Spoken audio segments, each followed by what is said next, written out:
Bismillahirrahmanirrahim. Assalamualaikum warahmatullahi wabarakatuh.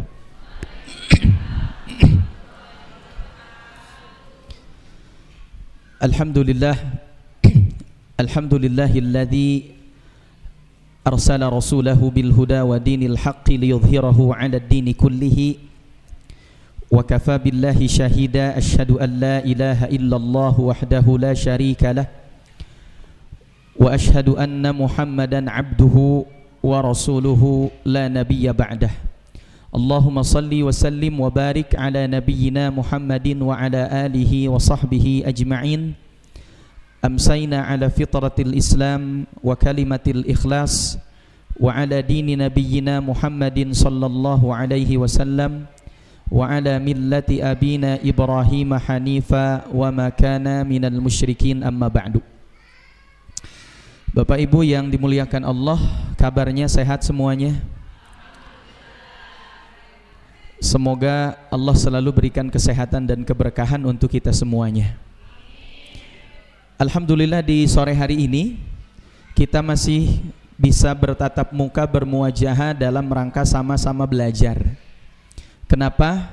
Karena hari ini ketika kita mengirimkan anak-anak kita untuk belajar, ternyata tidak hanya cukup anaknya harus belajar, tapi kita juga sebagai orang tua harus terus belajar. Kenapa? Karena memang tantangan mendidik anak zaman dulu dan hari ini berbeda. Makanya ada satu kalimat dari Sayyidina Ali bin Abi Thalib. Ada sebagian ulama periwayat mengatakan ini perkataan Sayyidina Ali bin Abi Thalib yang mengatakan, "Allimu awladakum fa innahum ya'ishuna bi ghairi zamanikum." Ajarkanlah anakmu sesuatu yang berbeda karena mereka akan hidup di satu zaman yang itu tidak sama dengan zamanmu. Kalau dulu tantangannya hanya, misalkan zaman dulu tantangannya cuma TV, tapi sekarang kita menemukan tantangan jauh lebih banyak. Anak-anak lebih sibuk dengan handphonenya daripada dengan Qur'annya. Ya, itu kan merupakan tantangan tersendiri. Tapi metode pendidikan paling baik, yang paling bagus, sebagaimana dikatakan oleh Imam Malik. Imam Malik bin Anas pernah mengatakan, ada satu kalimat Imam Malik. Apa kata Imam Malik? La yasluhu akhiru hadhil ummah illa bima salaha biha awwaluha. Jadi kata Imam Malik bin Anas, la yasluhu akhiru hadhil ummah, tidak akan pernah menjadi baik generasi terakhir umat ini. Siapa generasi terakhir umat ini? Yaitu kita. Illa bima salaha biha awwaluha, kecuali apa yang telah membuat baik generasi pertama umat ini. Siapa generasi pertama umat ini? Yaitu generasi para sahabat. Jadi kalau kita ingin menjadi umat terbaik, maka contohlah, tirulah bagaimana Rasulullah SAW membina generasi para sahabat. Sehingga sahabat itu ketika Nabi SAW mendidik generasi sahabat, kurang lebih dalam jangka waktu 23 tahun, akhirnya mereka menjadi sosok-sosok yang begitu luar biasa. Ibu pernah dengar nama Bilal bin Rabah? Ya, saya tanya, kalau disebut Bilal bin Rabah, apa yang kita ingat? Apa Pak? Tukang azan. Jadi kita cuma mikir, oh Bilal bin Rabah itu tukang azan. Kita tidak pernah tahu, ternyata Bilal bin Rabah itu bukan hanya muadzin, tapi di zaman Umar bin Khattab pernah menjadi gubernur di negeri Syam. Jadi tukang azan, jadi apa? Gubernur. Kira-kira itu orang hebat apa enggak? Hebat. Ada dulu namanya Abu Hurairah. Abu Hurairah itu dikenal sebagai ahlus suffah, yang hidup tinggal di masjid, ya, memilih untuk tidak punya rumah karena ingin belajar banyak dari Nabi. Kalau zaman saya dulu belajar di masjid ada istilah James Bond gitu, jaga masjid dan kebon, ya. Itu Abu Hurairah. Kalau disebut Abu Hurairah, kadang-kadang orang hanya mengingat oh Abu Hurairah ahli hadis. Padahal ternyata Abu Hurairah juga pernah jadi gubernur di mana? Di Bahrain. Di zaman, kalau tidak salah juga di zaman Khalifah Umar ibn Khattab radhiyallahu anhu. Nah, maka ada satu hal penting. Kalau kita bicara tentang bagaimana mendidik anak sesuai dengan zamannya, pertama kita tanyakan dulu pada diri sendiri, apa tujuan mengutus anak belajar? Ibu kan nyuruh anak tuh ngaji di masjid apa? Al-Amanah. Pertanyaannya, apa tujuannya? Kalau saya tanya begini, Bu, Pak, apa tujuan ibu anak ngaji itu supaya apa? Supaya apa, Bu? Pintar. Ketika saya tanya, ya, anak ngaji supaya apa? 80% orang tua menjawab supaya anak saya pinter. 80%. Sekarang balik tanya, apakah di Indonesia ini kekurangan orang pinter? Banyak gak orang pinter, Bu? Banyak. Mohon maaf, punten, yang korupsi itu dia pinter atau bodoh? Pinter. Ada motor orang nih, motor kita hilang, 30 detik hilang, dicuri sama maling. Pertanyaannya, maling itu pinter atau bodoh? Pinter. Terus ada sekarang banyak penipuan online. Orang ditelepon gitu kan, dikirim aplikasi tertentu, pas diklik HP kita langsung ngehang, isi rekening kita habis, diambil sama dia. Pertanyaannya, orang yang seperti itu pinter atau bodoh? Pinter. Jadi ternyata kalau kita flashback ke belakang, tujuan belajar dalam Islam, Bu, bukan hanya supaya anak kita pinter. Bukan hanya supaya pinter. Kalau hanya pinter, mohon maaf, kadang-kadang kepintaran itu kalau tidak dibarengi oleh akhlak yang baik, tidak dibarengi oleh iman yang kuat, justru yang merusak itu orang-orang pinter.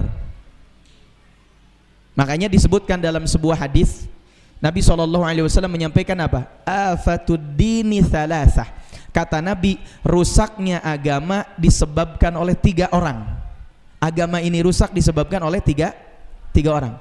Siapa yang pertama? Yang pertama kata Nabi, faqihun fajirun. Orang fakih, orang yang faham agama, fajirun, tapi kecenderungannya pada dosa. Nah, sekarang kan lagi banyak berita yang kurang bagus ya. Banyak berita, mohon maaf, contohnya pelecehan seksual, dan itu terjadi di pondok pesantren. Pelecehan seksual dilakukan oleh ustadz, dilakukan oleh guru ngaji, dilakukan oleh orang yang kita anggap faham agama. Ketika seseorang melakukan dosa, kalau orang bodoh, Bu, orang bodoh melakukan dosa, mungkin dosanya karena kebodohannya. Tapi mohon maaf, kalau orang pinter melakukan dosa, kadang dia cari-cari dalil, cari-cari pembenaran untuk melakukan dosa tersebut. Ya, makanya kata Nabi, yang merusak agama itu yang pertama faqihun fajirun, orang yang faham agama tapi kecenderungannya pada dosa. Yang kedua, wasultanun jairun, penguasa yang zalim. Ya jelas ya, orang punya kekuasaan kalau zalim ini bisa merusak. Dan yang ketiga, wa mujtahidun jahilun, seorang mujtahid, orang yang dianggap bisa memutuskan satu keputusan, jahilun, tapi sebetulnya dia bodoh. Nah, maka ketika ditanya apa tujuan mendidik anak, ternyata Al-Quran mengatakan mendidik anak bukan hanya supaya pinter, Bu. Bukan hanya supaya apa? Pinter. Dulu kan ada istilah di sekolah, di pengajian, dimanapun ada istilah ranking. Oh, anak saya ranking 1, ranking 2. Padahal seseorang itu disebut dia berhasil kalau dulu, misalkan dulu hafalnya cuman surat Al-Falaq dan An-Nas, tapi 1 tahun kemudian dia hafal juz 30. Berarti dia berhasil. Ya. Kadang-kadang kan hari ini kita, anak-anak kita lebih pintar dari kita sebagai orang tuanya. Ya. Anak kita hafal juz 30, emaknya nggak beres-beres. Baca Al-Kafirun aja bolak-balik, kan begitu. Ini satu hal yang perlu disyukuri memang, ya. Makanya kenapa orang tua itu harus terus belajar. Dan ternyata Ya, jadi membandingkan seseorang itu tidak bisa dibandingkan dengan orang lain, tapi harus membandingkan kondisi dirinya hari ini dengan kondisi dia setahun ke depan, 2 tahun ke depan. Kalau ada kemajuan perkembangan berarti berhasil.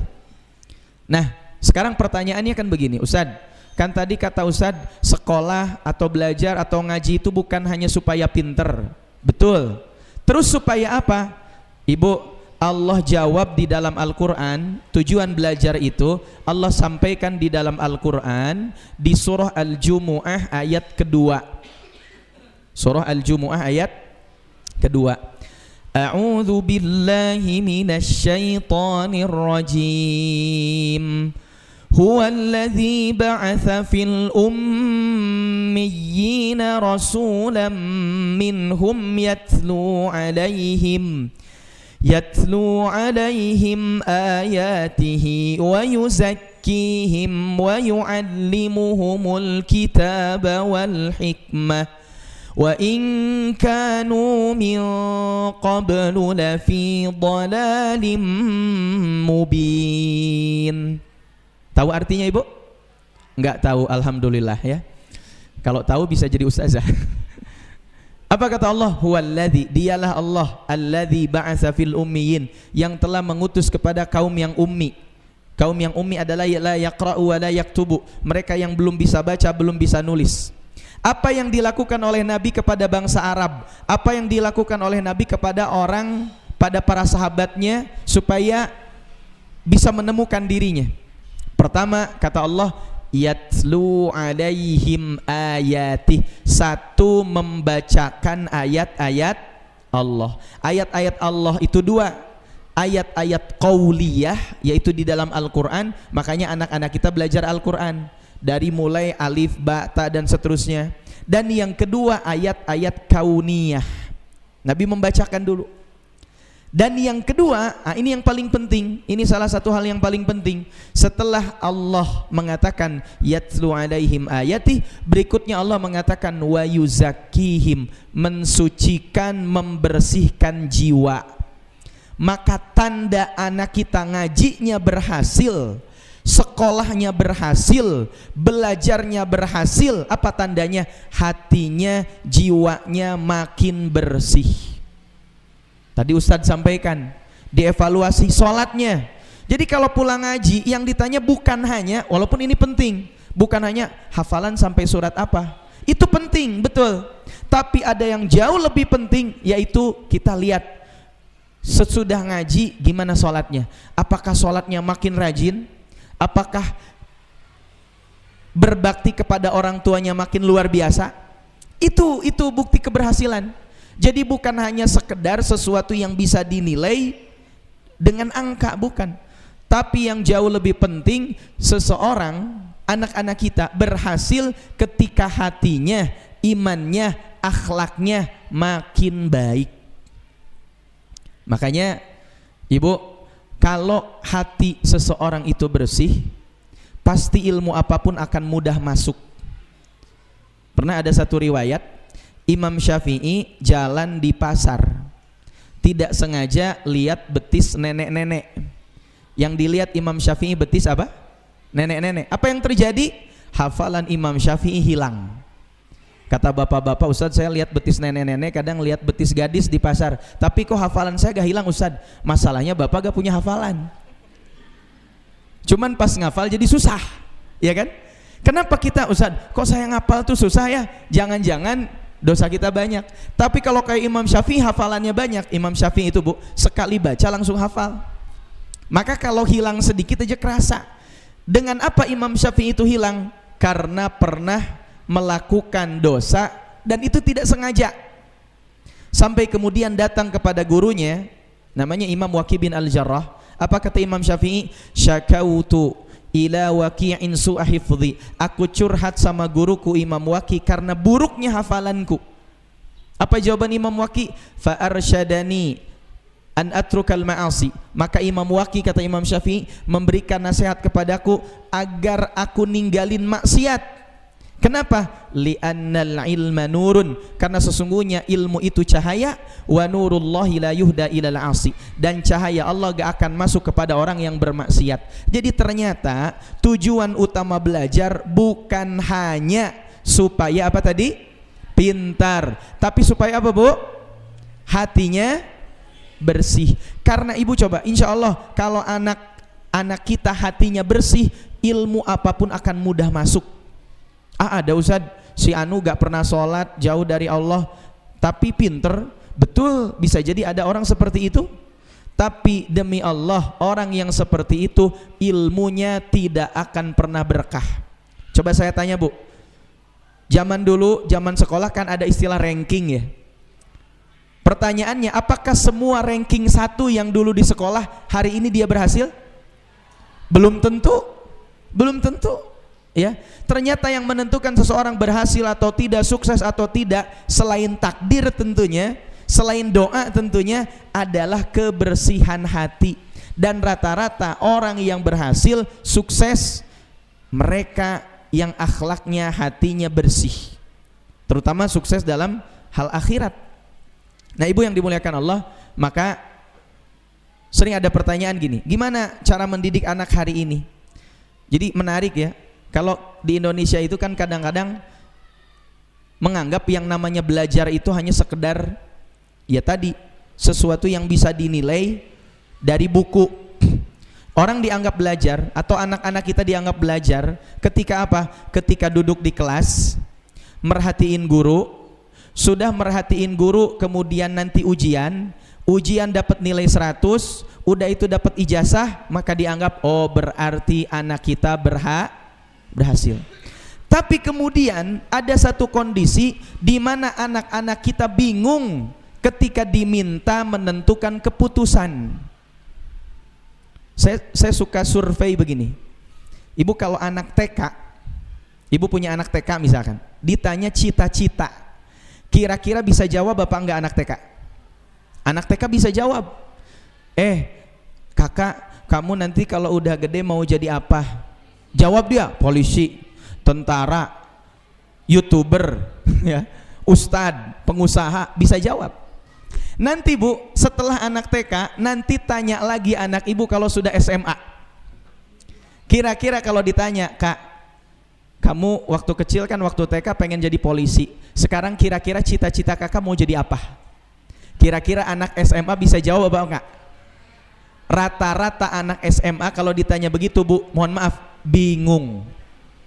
Jangankan anak SMA, sekarang ibu bapak yang hadir di sini, kalau saya tanya satu-satu, Bu, cita-cita mau jadi apa?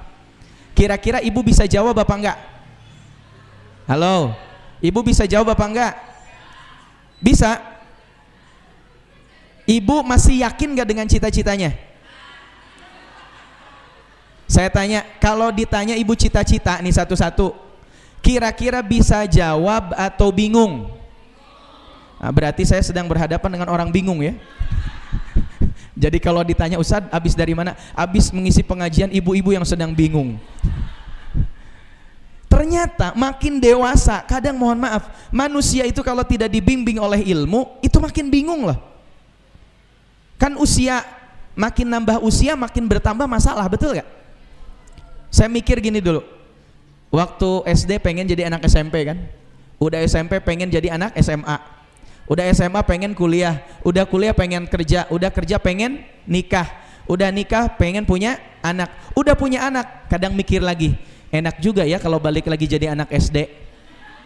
Kenapa begitu? Anak SD gak mikirin token listrik, anak SD gak mikirin sekarang belanja apa, sekarang dapat duit apa enggak, betul apa enggak? Jadi ibu pengen jadi anak SD lagi. Ternyata manusia makin hari makin bertambah. Ada satu fenomena Bu, di anak-anak kita. Saya pernah jelaskan di satu kesempatan. Hari ini mungkin ibu pernah mendengar dalam Islam ada istilah namanya akil balig. Ada namanya apa? Akil balig. Apa itu akil balig? Akil itu kan berakal, balig itu artinya sehat secara fisik. Makanya ciri balig itu kalau kita belajar fikih, Jadi kalau standarnya balig itu sehat secara fisik. Kalau belajar fikih, apa Ustadz standarnya balig? Standar balig itu sehat fisik. Kalau laki-laki disebut balig kalau pernah mimpi basah atau sudah usia 15 tahun. Perempuan sudah haid atau usia 15 tahun, maka dianggap sudah balig. Sehat secara fisik. Cuman yang jadi fenomena hari ini, Ibu, apa yang terjadi? Banyak anak-anak yang balignya cepat tapi akilnya lambat. Balignya cepat, akilnya lambat. Apa bukti anak-anak sekarang balignya cepat? Mohon maaf, zaman dulu saya belum menemukan anak SD yang pacaran. Saya tanya sekarang, ada gak anak SD yang pacaran? Ada apa banyak? Banyak. Zaman saya sekolah, namanya anak SD itu malu-malu pacarannya. Makanya pacarannya pacaran monyet, apa? Oh, cinta monyet. Zaman saya tuh kalau SD ada papan tulis kan, nah, misalkan Asep Lope Eis gitu kan. Punten kalau namanya ada yang sama, Asep Lope Eis gitu kan. Kalau ketemu si Asep, Eis itu malu. Ya, begitu Pak Asep kalau ketemu Eis malu. Sekarang coba, banyak anak SD yang pacaran. Ya, ini membuktikan apa? Ada prediksi penelitian dari BKKBN. Apa hasil penelitiannya? Tahun 2045 anak-anak kita bisa balig di usia 7 tahun. Kira-kira ngeri gak kalau anak balik 7 tahun, Bu? Ngeri. Artinya apa? Ketertarikan pada lawan jenis, ya, ketertarikan pada lawan jenis itu normal. Cuman begini, keberanian mengungkapkan bahwa aku suka kamu itu sekarang sudah terjadi pada anak-anak SD, Bu. Dulu kan boro-boro, ya paling agak-agak bandel dikit kalau SMP, SMA lah gitu. Dulu anak SD mana ada. Ini membuktikan apa? Anak kita cepat apanya? Balignya. Tapi yang jadi masalah adalah kalau balig dan akilnya sama, Bu, itu gak masalah. Yang jadi masalah akilnya lambat. Akilnya apa? Lambat. Harusnya anak-anak itu usia 15 tahun dia sudah balig, dia sudah akil. Tapi yang terjadi hari ini balignya cepat, akilnya lambat. Kalau balig standarnya adalah sehat fisik, ya, laki-laki mulai tumbuh bulu, jenggot, kumis, perempuan mulai tumbuh organ-organ tertentu gitu kan. Pertanyaannya, kalau akil, apa standar akil, Ibu? Akil itu 3 tanda atau indikator seorang anak itu sudah akil. Ya. Yang pertama adalah anak itu satu bisa diajak berpikir. Coba anak SD usia 12 atau 11 tahun. Kalau anak ibu jawabnya begini, sekarang anak tuh banyak yang begini. Kakak, menurut kakak ini bagus apa enggak? Terus dia jawabnya nggak tahu. Jawabnya singkat gitu. Banyak gak anak-anak kita jawabnya gitu? Banyak. Kakak suka gak itu? Suka. Pokoknya jawabnya singkat-singkat. Seakan-akan dia belum bisa diajak untuk apa? Berpikir. Jadi ciri akil itu satu, anak itu sudah bisa diajak berpikir. Kemarin kita Idul Adha ya. Salah satu materi bahasan di Idul Adha itu adalah bagaimana interaksi Nabi Ibrahim dengan Nabi Ismail. Lihat, Nabi Ismail itu hatta balago apa? Ahadum sa'ya gitu kan. Sampai Nabi Ismail itu mencapai usia dewasa. Disebutkan kalimat sa'ya itu usia berapa? Antara 12 sampai 15 tahun. Katakanlah misalkan Nabi Ismail itu usianya 12 tahun. Ya. Kemudian Nabi Ibrahim mengatakan kepada Nabi Ismail yang usianya 12 tahun gini bilangnya, ya bunayya inni ara fil manami anni azbahuka fanzur madza tara. Wahai anakku, sesungguhnya aku melihat dalam mimpiku aku menyembelih dirimu. Fanzur madza tara, bagaimana pendapatmu?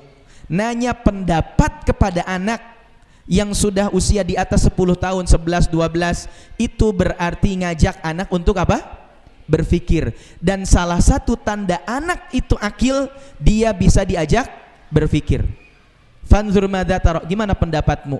Yang luar biasa, jawaban Nabi Ismail. Apa jawaban Nabi Ismail? Kata Nabi Ismail begini, ya abatif al ma tu'mar satajiduni insyaallahu minas sabirin. Wahai ayahanda, kerjakan apa yang diperintahkan oleh Allah, ya. Satajidu ini insyaallah minas sabirin. Niscaya engkau akan mendapati diriku termasuk orang-orang yang sabar. Ini menarik. Ternyata ada dialog antara Nabi Ibrahim dan Nabi Ismail, dan dialognya tidak pendek. Ketika Nabi Ibrahim tanya, Ismail, kalau bahasa kitanya, Ismail, aku dapat perintah dari Allah untuk menyembelih dirimu. Nabi Ismail tidak jawab begini, nggak tahu. Nabi Ismail tidak jawab, ogah nggak jawab gitu. Ternyata Nabi Ismail ada dialog di situ. Apa dialognya? Wahai ayahanda, kerjakan apa yang diperintahkan oleh Allah, niscaya engkau mendapati diriku termasuk orang yang sabar. Berarti Nabi Ismail itu sudah bisa diajak apa? Berpikir. Akil, ciri akil pertama tuh, seseorang sudah bisa diajak berpikir. Yang kedua, ciri akil yang kedua itu apa?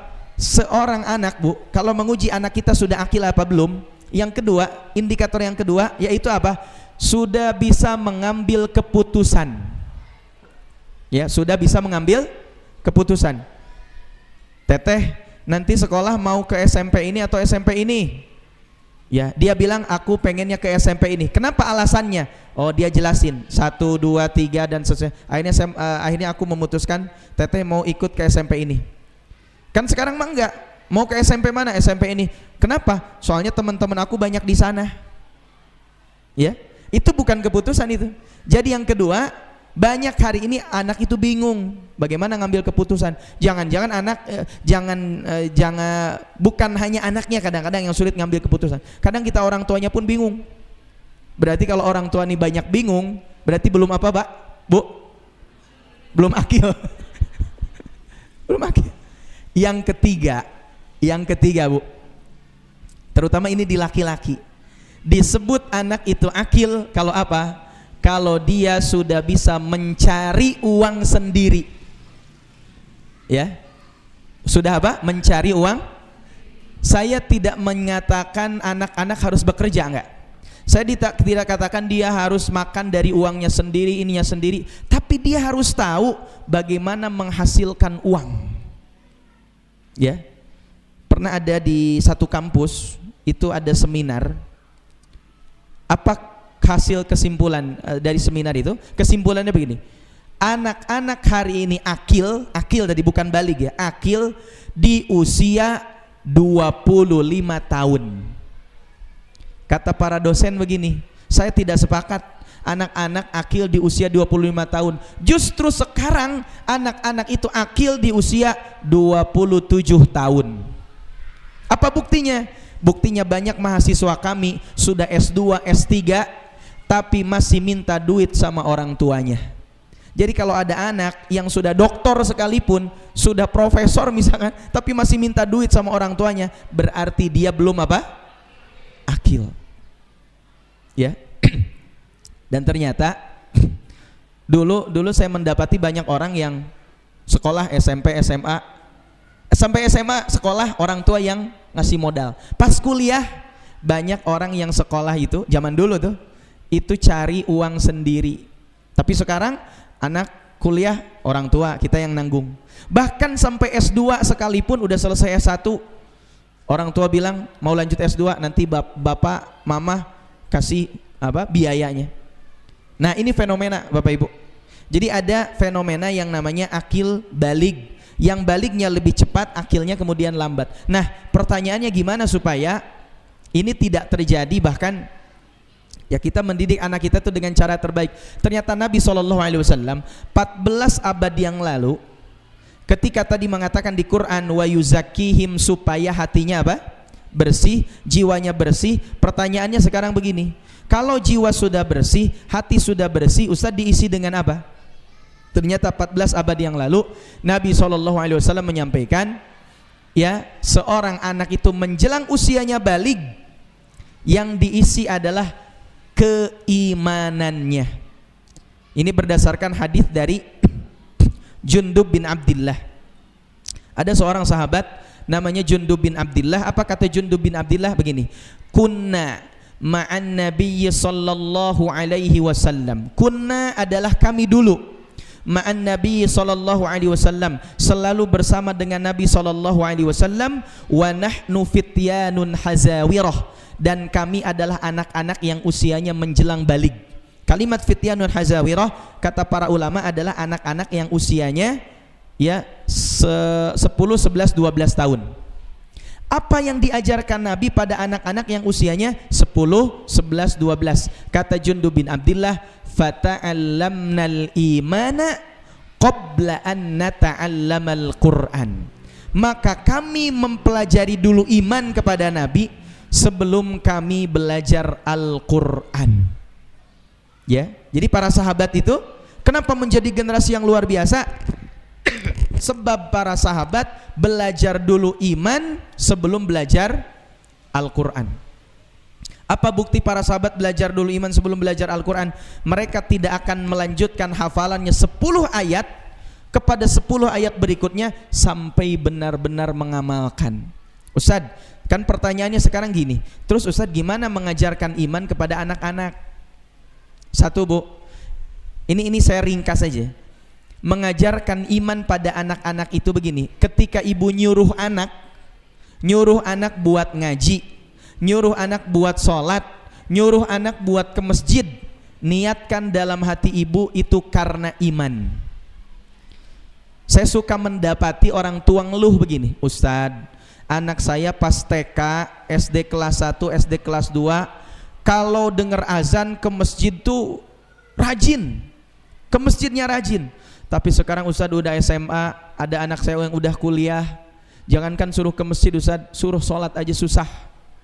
Jadi ada anak-anak yang waktu kecil rajin ke masjid, udah gedenya susah disuruh ke masjid. Jangankan disuruh ke masjid, suruh sholat aja susah. Pertanyaannya kenapa kok bisa begitu? Ternyata jawabannya adalah jangan-jangan dulu ketika kita nyuruh anak ke masjid itu niatnya salah Bu. Apa contoh niatnya salah? Contoh ibu di rumah punya anak 2, adik kakak. Setiap hari aktivitasnya pulang sekolah berantem adik sama kakaknya. Sampai orang tuanya riweh gitu ya. Ini kamu di rumah berantem lagi, ngeberantakin lagi. Kata emaknya begini, berantem lagi. Sana ke masjid aja. Akhirnya berantemnya pindah. Dari di rumah jadi di masjid. Yang repot pengurus DKM. Kata pengurus DKM, alhamdulillah Ustaz, yang TK yang SD ini pada rajin ke masjid, tapi kami sholat maghrib mereka beli di belakang pada smackdown Ustaz. Ini hati-hati. Kecenderungan kalau ibu nyuruh anak motivasinya karena di rumah ngeberantakin terus ibu pusing, nyuruh ke masjid, nanti dia gak akan, ketika di masjid itu itu motivasinya nyuruh anak ke masjid bukan karena iman berarti. Memang ibu harus paham, kita harus paham bahwa yang namanya anak-anak Bu, kemanapun dia pergi bayangannya buat main. Dia pengen ke masjid itu hakikatnya pada asalnya bukan pengen ngaji, tapi pengen apa?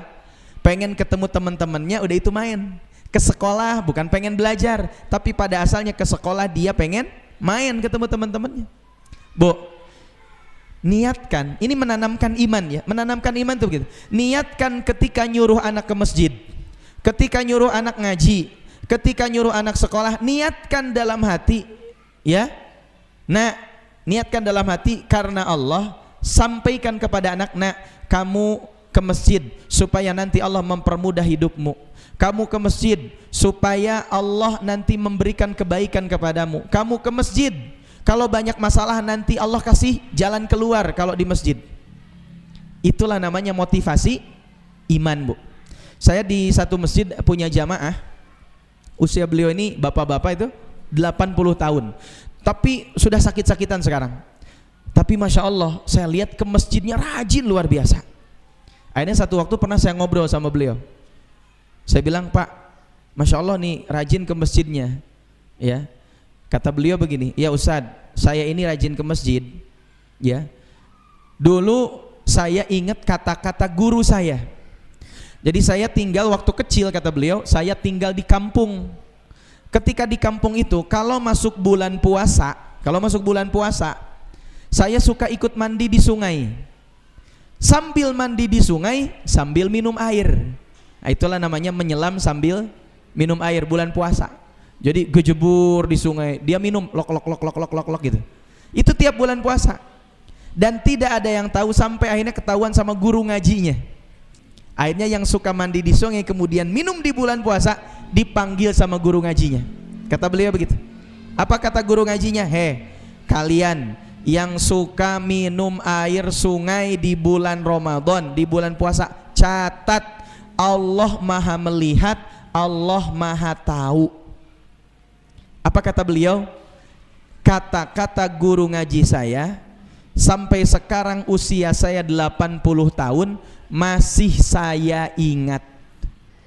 Ya, kata-kata guru ngaji saya sampai saya usia 80 tahun masih saya ingat, kata beliau. Saya coba tarik benang merahnya, ternyata apa itu? Oh, itulah yang disebut dengan pesan iman. Memang ketika ibu memberikan pesan wasiat kepada anak dengan pesan iman, wasiat iman, anak gak langsung berubah, Bu. Gak tiba-tiba begini, nak kamu ke masjid, ya nanti supaya Allah bantu kamu, tiba-tiba di masjidnya jadi tertib. Enggak. Tapi pesan-pesan iman itu melibatkan Allah dalam segala urusan. Ketika ibu pesankan kepada anak, itu nanti setelah dewasa akan dia ingat, Bu. Setelah dewasa akan dia ingat, ya. Dan itu yang akan dia jaga. Ibu coba perhatikan kondisi lain. Anak zaman dulu kalau bandel gak mau ngaji, diapain sama emaknya? Dipukul, cepret gitu. Gak mau ngaji, dipukul. Gak mau sekolah, dipukul. Datang ke sekolah di tes hafalan, gak hafal. Perkalian gak hafal, dipukul juga sama gurunya. Apa hasilnya? Hasilnya insya Allah jadi anak baik. Kita mungkin jadi baik seperti hari ini salah satunya karena sering dipukul sama orang tua atau sama guru, ya kan? Tapi coba lihat anak hari ini, ibu mukul anak, kira-kira jadi anak baik atau anak kita jadi ngelunjak? Kadang-kadang hari ini mukul jadi ngelunjak. Saya coba perhatikan kenapa ya, orang tua dulu mukul kok anaknya jadi baik, orang tua sekarang mukul malah anaknya ngelunjak. Ternyata ada satu hal yang membedakan, motivasi iman atau tidak. Orang tua dulu mukul anak, nyepret anak sambil dalam hatinya mikir gini, cepret, ya Allah jadikan anak saya ini anak soleh. Cepret, ya Allah jadikan anak saya ini pinter ngaji. Cepret, ya Allah jadikan anak saya ini selalu rajin sholat. Itu niat orang tua dulu. Sekarang ibu mukul anak karena motivasi iman atau karena nafsu? Kebanyakan nafsu. Maka kalau karena nafsu, hasilnya walaupun sama-sama mukul, Bu, hasilnya beda. Saya tidak menyarankan untuk mukul anak, ya. Oh, udah pulang dari sini langsung anaknya dipukul gitu. Enggak, jangan juga. Pendidikan zaman dulu tidak semuanya baik, benar gitu kan. Nah, tapi harus kita pelajari. Ternyata motivasi itu penting, Bu. Niat itu penting dalam membangun keimanan dalam hati anak-anak kita. Ya. Makanya tadi disampaikan kenapa anak kita disuruh buat sholat.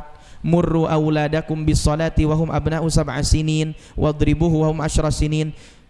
Perintahkan anakmu untuk sholat ketika usianya 7 tahun dan boleh dipukul ketika usianya sudah mencapai 10 tahun. Kenapa? Itu untuk membentuk karakteristik iman, ya. Nah, ini Ibu yang dimuliakan Allah.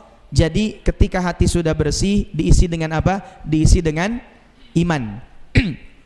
Nah, cara ngisinya sebetulnya nanti ada materi khusus ya tentang bagaimana. Ada satu buku yang bagus ditulis oleh dokter siapa namanya, pokoknya Ahmad Aswaid kalau tidak salah. Judul bukunya adalah Manhaj An-Nabawiyah Litarbiyatil Atfal, metode Nabi dalam mendidik anak-anak. Nah, itu bagus buat kita, buat yang senang baca. Ya silahkan baca buku itu. Jadi ada metode-metode khusus. Misalkan 0 sampai 15 tahun, treatment apa yang harus dilakukan. Nanti 15 tahun sampai nikah, treatment apa yang harus dilakukan. Nanti menikah sampai seseorang itu usia 40 tahun, itu apa yang harus dilakukan. Nanti ada di buku tersebut. Ya, nanti ya kalau mungkin ada kesempatan lagi nanti kita bahas itu lebih dalam lagi tentang bagaimana menumbuhkan iman terutama di anak-anak kita. Karena kalau iman itu sudah tumbuh, Bu, Ibu gak usah capek-capek nyuruh sholat lagi. Ibu gak usah capek-capek nyuruh ngaji lagi, karena nanti iman itu tumbuh dari yang namanya kesadaran. Kalau anak-anak sudah tumbuh imannya, apa hasilnya? Anak-anak kita sadar dengan sendirinya, merasa sholat itu kebutuhan, merasa ngaji itu kebutuhan, merasa belajar ibadah itu kebutuhan. Kalau buat mereka ibadah itu sudah jadi kebutuhan, sudah jadi kenikmatan, itulah rizki terbesar dari Allah ketika anak-anak kita sudah merasakan sholat bukan hanya sebagai beban, ngaji bukan hanya sebagai beban, tapi sebagai sebuah kebutuhan dan kenikmatan. Baik Bapak Ibu yang dimuliakan Allah, mungkin itu sementara yang bisa disampaikan, karena sesuai jadwal sampai jam 5 ya. Insya Allah mudah-mudahan dalam kesempatan lain kita akan bahas lebih dalam lagi ya. Mudah-mudahan bisa difahami, jangan sampai udah ngaji ibu makin bingung ya. Ini faham ibu semuanya? Ya, faham apa bingung? Bingung. Ya, kalau yang bingung bersyukur, berarti ibu sedang berpikir ya. Kalau Ustadz faham enggak, bingung enggak, itu yang parah ya. Kata ibu, faham enggak bu? Enggak faham. Bingung? Enggak bingung juga. Nah itu yang parah.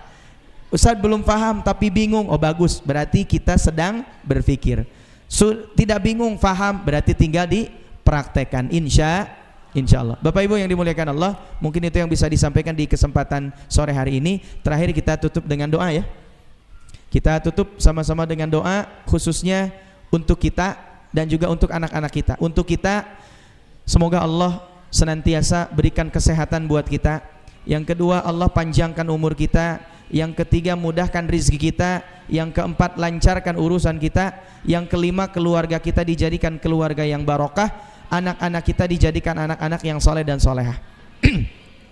Allahumma salli wa sallim wa barik ala sayyidina wa habibina wa syafi'ina wa maulana Muhammad. Salli wa sallim wa barik ala rasulillahi ajma'in. Hamdan yuwafi ni'amahu wa yukafi mazidah.